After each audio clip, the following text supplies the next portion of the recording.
Você já se auto-sabotou? Vive em relacionamentos complicados? Segue entre tapas e beijos com a sua família? Já esteve perdido em algum momento na sua carreira? Você não está sozinho. Em Psicologia Sincera, eu, Ana Luísa, e eu, Ana Tereza, vamos comentar os mais diversos assuntos do nosso cotidiano, sempre com uma opinião sincera. Pode ser que você se identifique ou não com as nossas análises e reflexões. Mas aí você vê se a carapuça serviu.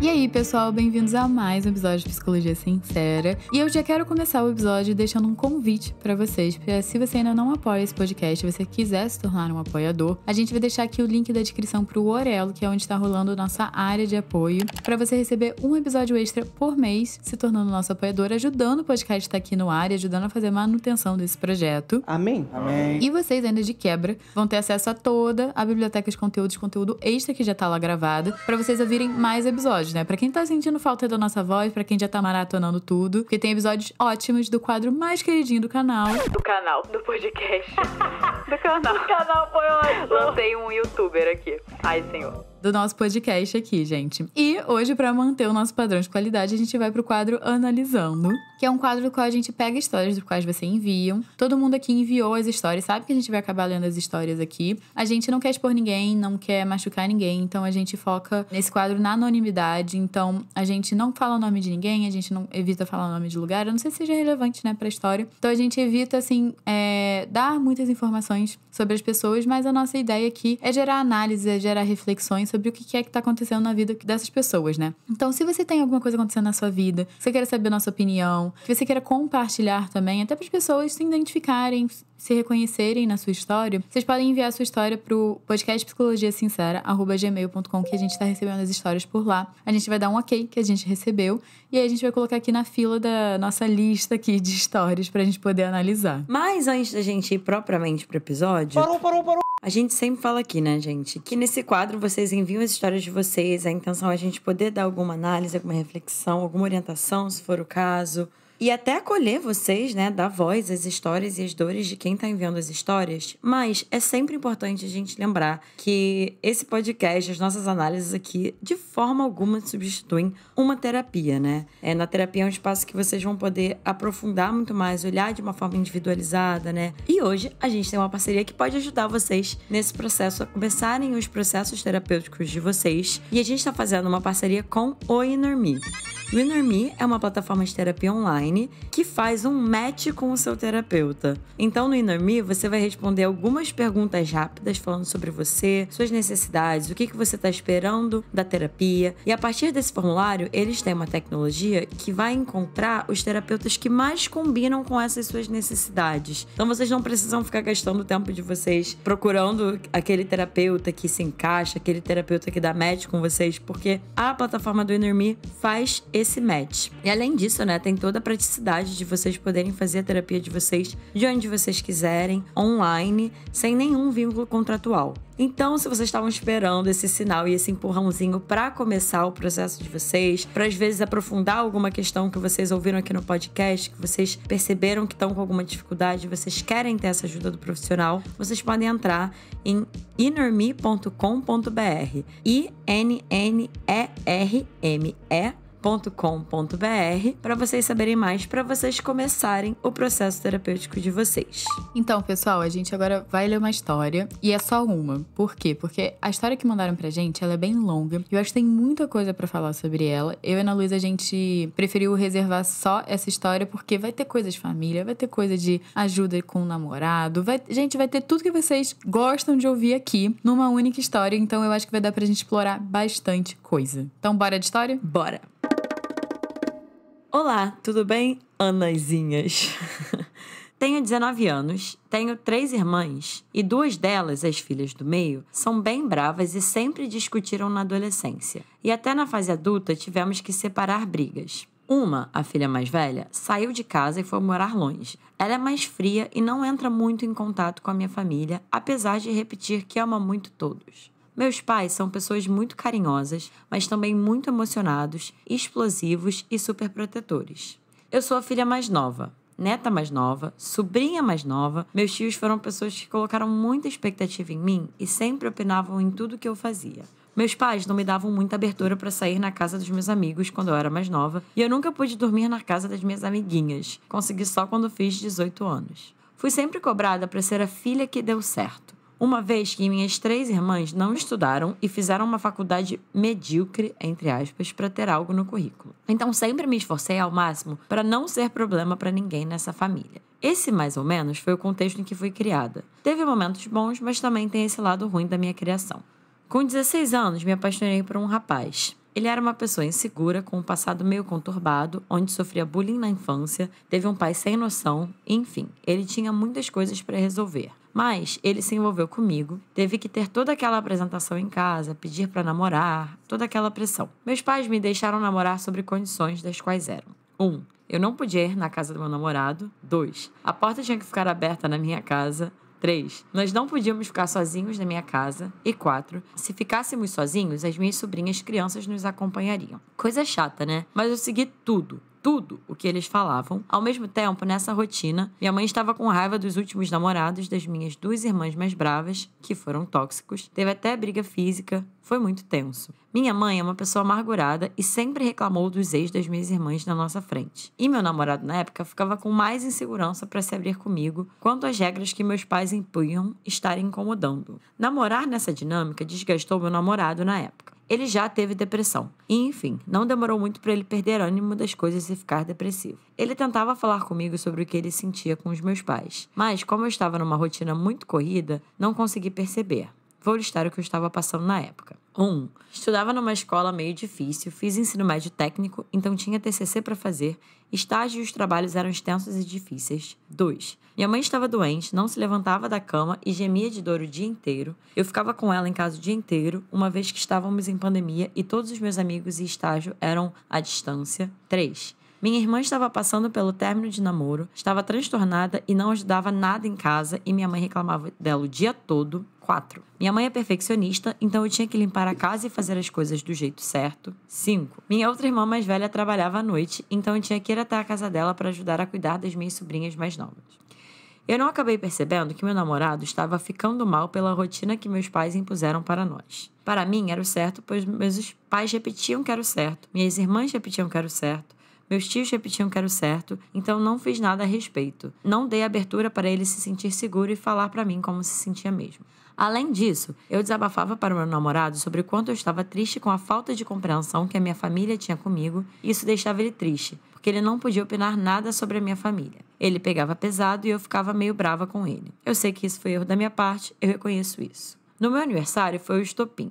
Eu fiquei tão sobrecarregada, tão estressada com tudo, que no meu aniversário eu queria pizza doce e pediram salgada. E eu chorei. Chorei tanto. E meu namorado também. Não pela pizza, mas por eles não valorizarem nem aquela pequena decisão que eu queria tomar. Ele estava muito mal por tudo que estava pressionando ele.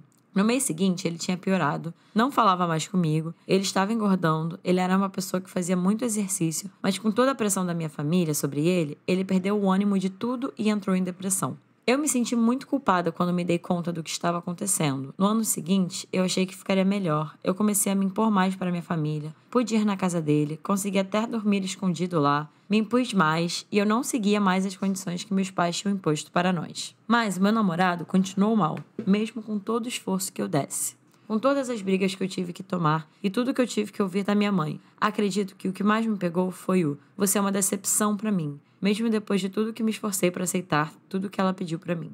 Meu namorado estava mal, eu me pus totalmente à mercê do sentimento de culpa que eu senti. Eu queria apanhar ele, eu queria me por tudo que fiz ele passar. Mas mesmo que eu me esforçasse o máximo para ajudar ele não reagia direito comigo. Eu me sentia cada vez mais mal. Eu perdi o ânimo de fazer as coisas que eu gostava. Parei de desenhar, de dançar, de estudar. Por incrível que pareça, eu gostava de fazer isso. Eu entrei num quadro depressivo também, mas eu tentei. Continuei tentando ajudar ele. Mostrar que a minha família não era tão ruim assim. Porque eu queria ter uma relação harmônica entre os dois. Mas, pelo que aconteceu no início, era praticamente impossível pelas coisas que meu namorado me falava. Ele é muito rancoroso. Atualmente, eu terminei com ele, porque a dinâmica no nosso namoro não estava saudável. Eu não tô bem, ele não está bem. Esse sentimento de culpa ainda me corrói por dentro. Eu não consigo seguir em frente sabendo que eu fui o pivô que deixou ele tão mal. Eu acabei com os objetivos que ele tinha. Eu fiz perder a vontade de fazer os exercícios que ele fazia. Eu não fui uma pessoa que ajudei ele a construir algo. Eu destruí uma parte dele, da pessoa que eu amo e já amei demais. Eu não queria deixá-lo ou ser culpada pelo que ele passou. Espero que eu não tenha sido confusa no que falei e obrigada por todos os episódios que vocês têm lançado. Vocês me ajudaram demais. Adoro vocês e desejo todo o sucesso do mundo pra vocês. Vamos respirar fundo antes da gente contar essa história? Eu ia falar exatamente a mesma coisa. Porque assim que começou, eu pensei, nossa, que pressão. Pressão pra ser alguém, pressão pra desempenhar, pressão pra salvar as pessoas, pressão pra defender a família. Gente, é pressão de todos os lados. Eu também estaria chorando pelos cantos. Quando ela falou, eu chorei por causa da pizza, eu só pensei, gente, é porque quem vê de fora acha pequeno. Mas quem tá dentro sabe que é tanta coisa que ela tá engolindo que tem que sair por algum lugar. Aí sai nas coisas pequenas que a gente fica, é besteira. Não é besteira, tá muita coisa entalada. Exatamente. E esses momentos são clássicos, né? Eu vejo muito isso no consultório e até eu vivencio isso na minha vida pessoal, assim. Que quando essas, entre muitas aspas, pequenas coisas nos fazem ter esses momentos de estopim, né? De descarregar, ter uma crise de choro, uma crise de ansiedade, muitas vezes. Gente, é batata. Se vocês se veem passando por isso, percebam o que provavelmente está se acumulando e há quanto tempo está se acumulando dentro de vocês, na vida de vocês, e que vocês não estão... Parece que é uma energia presa, né? Assim, que não tem pra onde escoar, que não tá escoando. Então, em algum momento, isso vai sair, né? Quando sai de uma forma, entre aspas, exagerada, é muito provavelmente porque esse exagero... E quando eu falo exagero, eu tô falando do tamanho da coisa, tá, gente? É porque provavelmente o tamanho da coisa tá muito grande ali dentro, né? Eu concordo totalmente. Eu acho que... Eu gosto de tipo um scanner na história, então eu vou desde o começo. E vamos começar com a sua família, já que você começou com introduzir a sua família, né? Com a sua família. Tô vendo que você tá tendo aí que compensar todas as suas irmãs. Então, vamos botar um ponto aí de atenção, porque você não tem que compensar ninguém. Se as suas irmãs frustraram seus pais, frustraram seus tios, suas famílias, e sobrou pra você realizar as expectativas de terceiros... Abre mão desse papel. Pelo amor de Deus, isso daí vai ser muito pesado. Você pode sim frustrar os seus pais, seus tios, sua família, suas avós, seu periquito, papagaio. Porque você é humana e você vai experimentar as coisas na sua vida. E adivinha, você pode experimentar e descobrir que você não quer ser a pessoa que as pessoas estão mandando você ser. E isso vai ser frustrante sim pra quem criou expectativas e pra quem já planejou toda a sua vida e quem você deveria ser. Mas filhos estão aí para frustrar os pais, gente. Se vocês estão aí para só ficar agradando seus pais, uma coisa é você ter um relacionamento ruim com eles. Outra coisa é vocês ficarem realizando sonhos deles ou fazendo coisas por eles que eles criaram na cabeça deles que você deveria estar fazendo. Não, eles estão te colocando num papel que não necessariamente é o que você quer desempenhar. Pode ser que você experimente,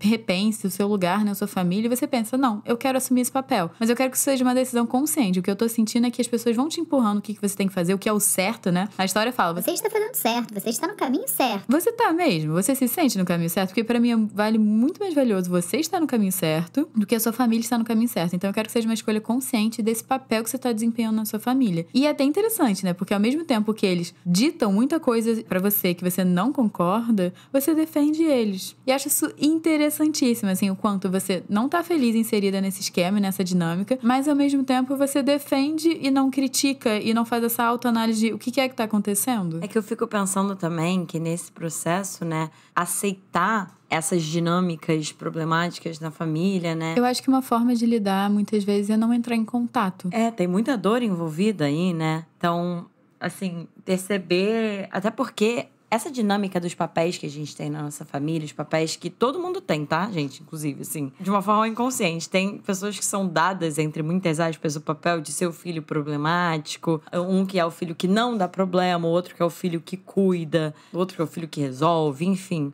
Então, todo mundo tem um papel, né? E a gente até já fez episódios antes sobre isso, sobre essas dinâmicas familiares e como que funciona, né? Mas é como se cada um tivesse um papel para fazer aquela família funcionar. E a partir do momento que você frustra isso, né? Que você... Ou você percebe que você não se identifica com esse papel, você não quer mais empenhar esse papel, até porque é isso, é um papel para a família funcionar. E aí...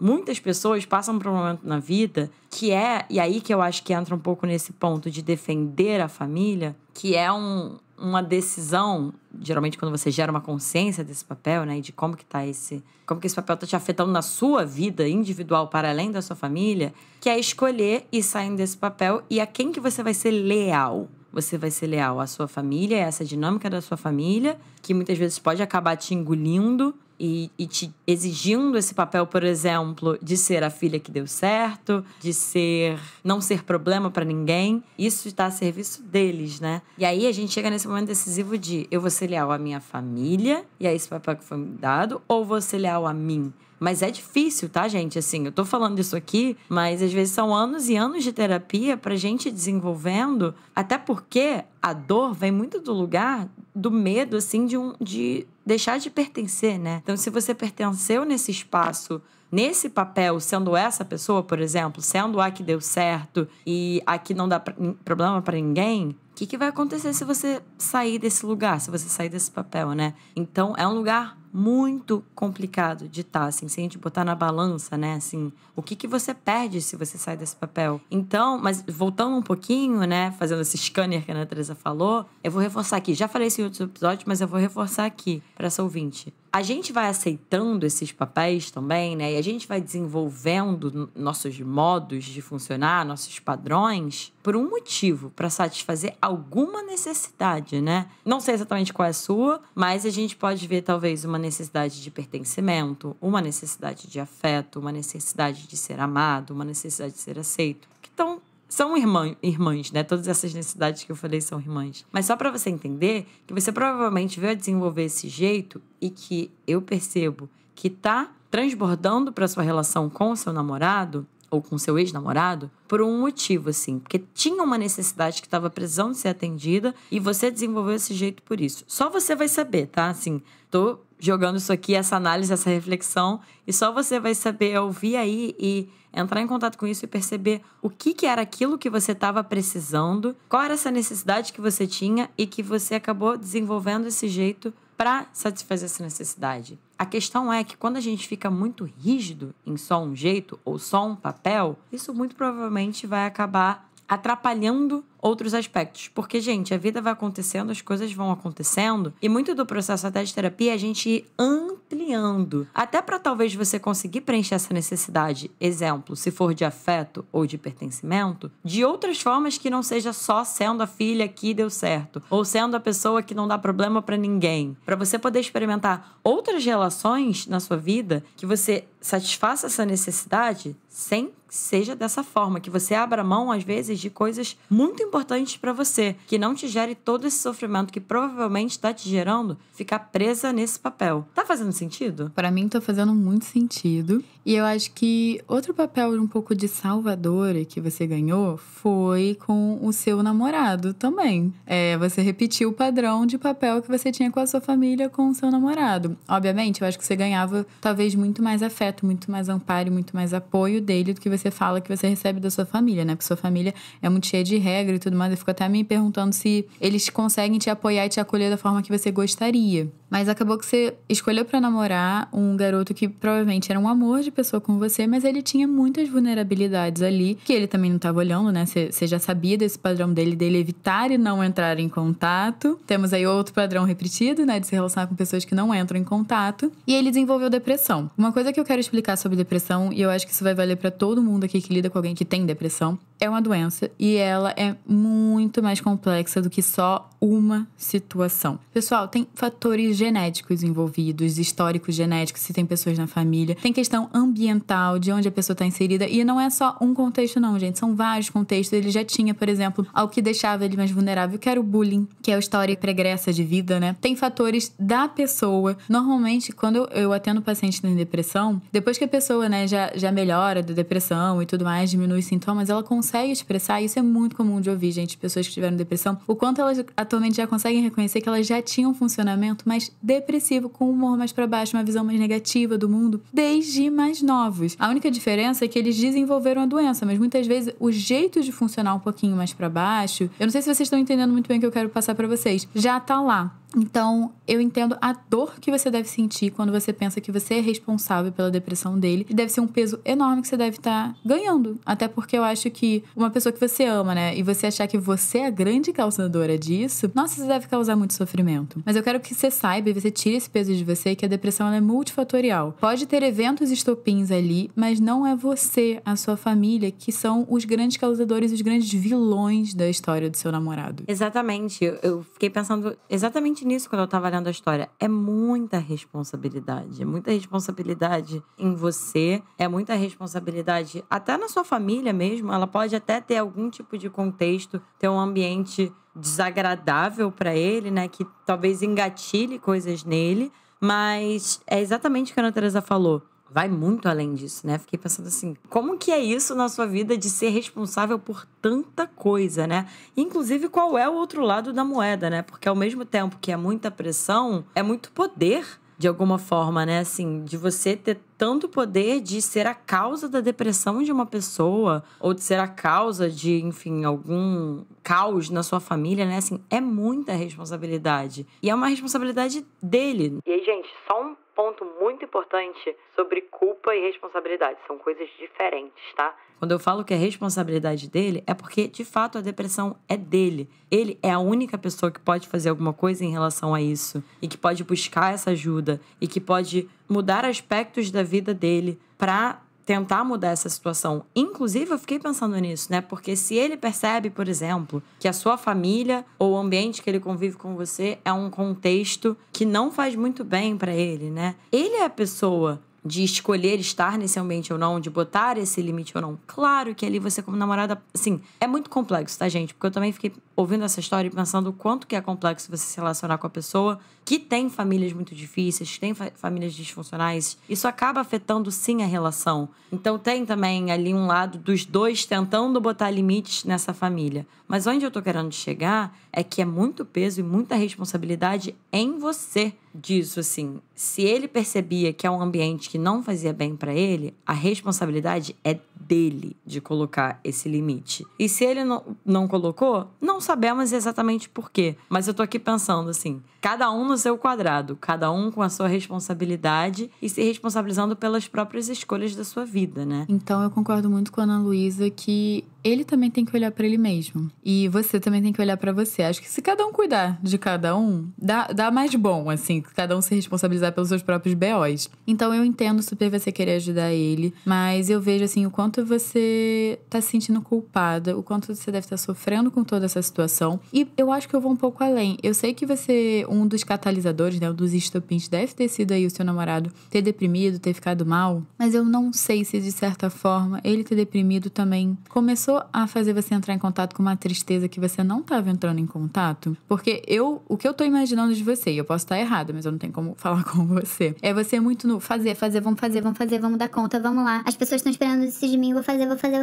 Você não entra em contato de, eu tô feliz aqui? Gente, é uma pergunta muito simples, mas assim, eu estou feliz com o que eu estou fazendo, ou se eu estou fazendo o que é certo, eu estou fazendo o que a vida está gerando, né? Porque é isso, gente. A gente sempre vai ter lista de coisas pra fazer, as pessoas sempre vão esperar coisas da gente, a gente pode seguir muito bem um roteiro social que esperam da gente. Então, eu fico me perguntando se acabar vendo ele num estado ruim, né, fez você entrar em contato com essa tristeza que eu acho que já tava ali e potencializou, talvez. Exatamente. Até porque outra coisa que eu fiquei pensando com isso que você falou, Ana Teresa, essa dinâmica que pode acabar acontecendo, assim, dessa ouvinte ou de pessoas que ficam muito focadas em cuidar dos outros, muito focada, né, assim, colocando sua energia nos outros, em cuidar dos outros, na depressão do seu namorado, na sua família. E assim, o que você tá deixando de olhar na sua vida e sobre você quando você tá olhando muito pra fora? Fico também com isso, assim, se você não tivesse tão preocupada com a depressão do seu namorado, se você não tivesse tão preocupada... E quando eu falo preocupada, gente, não é que você não vai se preocupar com as pessoas, não, mas eu digo assim, como se fosse responsabilidade sua, como se fosse uma coisa pra você cuidar. Se você não tivesse direcionando sua energia tanto pra isso, pra onde que você estaria direcionando sua energia, assim? Pro que você não tá olhando nesse momento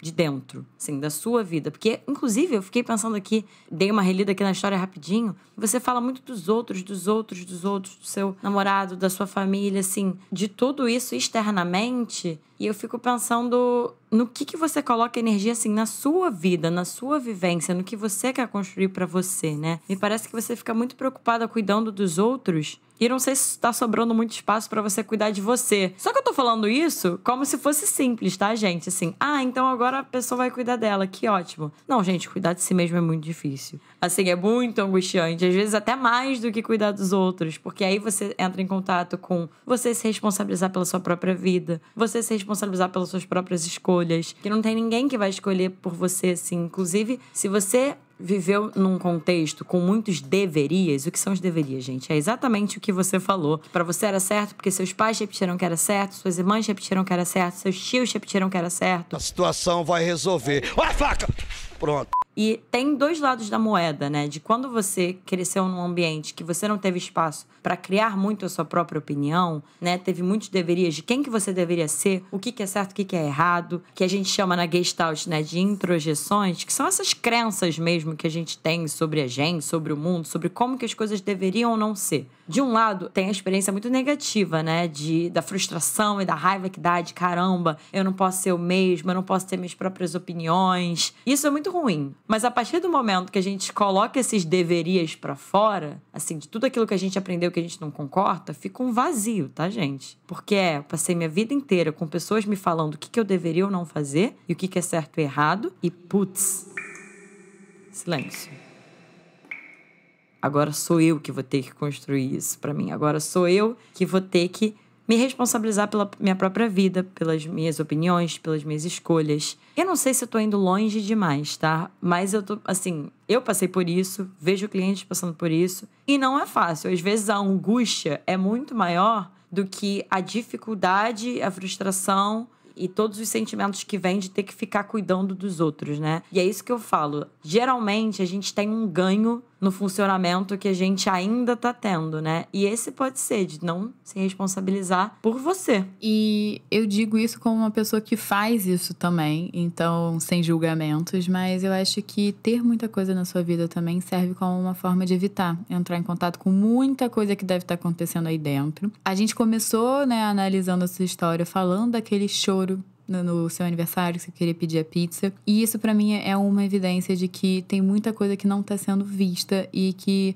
num contexto mais extremo, assim, de pressão. Sabe panela de pressão? Sai um pouquinho ali do ar, aí sai um pouquinho, mas assim, ainda tem muita coisa dentro pra ainda despressurizar. Mas que, como você tá sempre focada em qual é a próxima coisa que tem que resolver, você não tá olhando pra isso. Então toma cuidado que essa sobrecarga muitas vezes pode te dar essa sensação de tô no controle, tô dando conta de tudo, é isso aí. E na verdade não. É só uma forma de um pouco de fuga de algo muito difícil que deve estar por trás. E eu imagino que deve ser muito difícil. E só pra fechar esse episódio, eu queria falar uma coisinha sobre culpa, que você traz muito isso, né? Que você se culpa pela depressão do seu namorado, que você se, assim, com essa culpa muito grande. E, gente, só pra gente entender um pouco sobre esse sentimento, né? Essa emoção de culpa. A culpa, ela pode estar baseada, às vezes, num sentimento maduro até de si próprio, assim. De você, por exemplo, reconhecer seus próprios valores, você se conhecer muito bem. E, às vezes, você faz alguma coisa que vai contra os seus valores. E tudo bem, você se sente culpado, assim. Mas como se fosse uma responsabilidade pessoal, assim, diante de alguma coisa que vai contra alguma coisa que você acredita, né? Que você, de fato, assim, tá apropriado de si e não gostaria de ter feito. Só que aqui a gente tá falando de expectativas reais. De uma culpa que, entre aspas, meio que faz sentido, assim. E aí cabe a gente fazer essa diferenciação quando a gente sente culpa de algo, né? Isso na terapia a gente consegue explorar muito melhor. Mas o que eu queria trazer é sobre o outro lado da culpa. Que é quando a gente vê uma culpa muito exagerada, muitas vezes. E ao passo que a gente vai explorando o contexto, é uma culpa, entre aspas, tá, gente? Meio que sem sentido, assim. E aí, quando isso acontece, é quando a gente consegue perceber que, às vezes, a culpa, ela vem desse lugar, que são dessas introjeções, como eu tava falando, né? Desses deverias, daquilo que a gente aprendeu que a gente deveria ser, ou que a gente deveria fazer, e que a gente ainda tá muito apegado a essa ideia, né? Então, tenta explorar também um pouquinho, assim, o que é essa sua culpa? Tipo, do que você de fato deveria estar se sentindo culpada? O que você deveria ser? Ou o que você deveria estar fazendo que você não tá fazendo? Assim, quais são esses deverias? Quem que você deveria ser? E aí isso entra muito também no que a gente estava falando no início do episódio dos seus papéis, né? Porque às vezes se você explorar um pouquinho mais a experiência de culpa, você pode perceber que a sua experiência não é necessariamente culpa, mas é de outras coisas. sei, arrependimento, tristeza, preocupação, às vezes, com outra pessoa. Mas que é diferente de você ser culpada por algo, né? E é isso, assim, é importante a gente perceber que a gente precisa abrir mão daquilo que a gente não fez e aquilo que a gente não conseguiu dar conta. Você realmente daria conta de ser responsável pela depressão do seu namorado? Assim, me parece que é muita responsabilidade. Então, é um processo aí também de você abrir mão disso e perceber de onde que tá vindo essa sua culpa. E também se ela não tá sendo um meio para você fugir da sua responsabilidade pela sua própria vida. Acho que a gente falou muito sobre o comportamento de esquiva, né? De fuga nessa história. E eu não sei se quem ouviu conseguiu notar muito isso, mas eu acho que existe ainda muita coisa pra entrar em contato. Você é muito nova. Olha, eu acho que são coisas aí de processo de vez em quando pra vida inteira, pra você entrar em contato e se tornar consciente. E vai ser um passo de cada vez. Não se pressiona, porque tem dinâmicas, tem coisas que você vai olhar que vai realmente demandar tempo e energia para você conseguir mudar e construir algo que seja mais adequado para quem você é. E esse é o episódio de hoje, gente. Se vocês gostaram, compartilhem esse episódio. Compartilhem no Instagram, marca a gente adora trocar com vocês e ver que vocês estão ouvindo, que vocês estão gostando. E lembrando, a gente falou de temas difíceis aqui, temas pesados, né? Sobre família, sobre relacionamento. Então, se bateu aí, se tá mais difícil de lidar, busquem ajuda psicológica, gente. Não deixem de buscar. Vou falar aqui mais uma vez que esse podcast e nenhum podcast substitui uma terapia. Então, busquem isso. Vocês podem entrar em contato pelo meu Instagram, psicóloga Ana Luísa Braz ou da Ana Tereza. No Ana Tereza Cavalcante vai estar tudo aqui na descrição do episódio, como também a nossa área de apoio. Se você quiser se tornar um apoiador, também quiser enviar histórias por lá, os nossos apoiadores têm um esquema lá com a gente de prioridade que vocês vão saber quando vocês fizerem parte aí da nossa comunidade. E também, se vocês quiserem saber melhor sobre o Inner Me, também vai estar aqui embaixo para vocês entrarem na descrição do episódio, junto com o nosso editor de áudio, Rodrigo Moreno, e o Fernando Picamilho, que é o nosso designer, que estarão também aqui os Instagrams deles na descrição do episódio. Não esqueçam de classificar tanto esse episódio quanto o podcast com 5 estrelinhas, por favor, que isso ajuda muito a gente na divulgação. E é isso, gente. Um beijo e até o próximo episódio.